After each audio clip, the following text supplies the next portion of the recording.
خدا کے لیے میرا کام سچ بولنا ہے. میرا کام کارکنوں پی ٹی آئی کے آپ بہت اچھے ہو, آپ اپنی لیڈرشپ کی جو عمران خان صاحب نے بنائی ہے ان سے ضرور سنیں, مگر آپ میں سے کسی کی ملاقات ہو عمران خان صاحب سے تو ان تک میرا سلام اور پیغام ضرور پہنچا دیجئے کہ یہ فوج کے جرنیلوں کو کہنے کے بجائے یہ آروز کو کہہ رہے ہیں. یہ غلط ہے.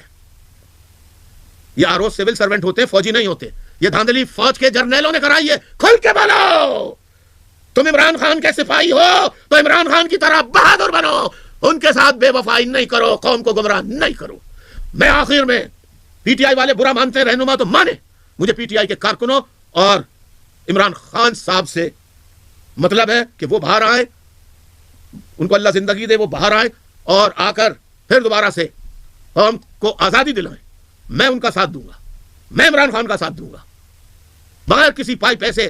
یہ میرے فوج نے مجھے, خدا کی قسم, جرنیلوں نے مجھے بریف کیس بھر کے دیا, اللہ کی قسم, لا الہ الا اللہ محمد رسول اللہ, ٹھکرا دیا. میں نے کہا میں اس لیے پیدا ہوا ہی نہیں ہوں. تو بہرحال میں عمران خان صاحب اور یہ دھاندلی جو ہوئی ہے, یہ جماعت اسلامی کے ساتھ بھی ہوئی ہے, یہ جے یو آئی کے ساتھ بھی ہوئی ہے, یہ اور پارٹیوں کے ساتھ بھی ہوئی ہے. میں نے جن آزاد امیدواروں کی سپورٹ کی تھی ان کے ساتھ ہوئی ہے, اور پارٹیوں کے ساتھ ہوئی ہے, اور پی ٹی آئی کے ساتھ تو جو ہوا ہے کھیل, وہ تو آپ کے سامنے کھیل, کیسا کھیل تماشا ہوا ہے. اوپر والے کو نیچے والے کو ایک دم اوپر کر دیا.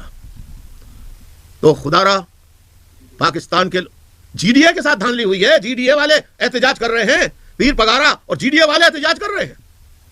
یہ پیپلز پارٹی سے مسلم لیگ یہ اپنے باپ کا پاکستان سمجھنے لگے ہیں. پاکستان کے عوام کو ان چوروں, اچکوں, ڈاکوؤں سے پاکستان کو آزاد کرانا ہے, بشمول پاکستان کے فوجی جرنیلوں سے اس ملک کو آزاد کرانا ہے, اور فوج سے یہ کہنا ہے کہ تم بیریکوں میں رہو, سرحد کی حفاظت کرو, جو تمہارا کام ہے وہ کرو.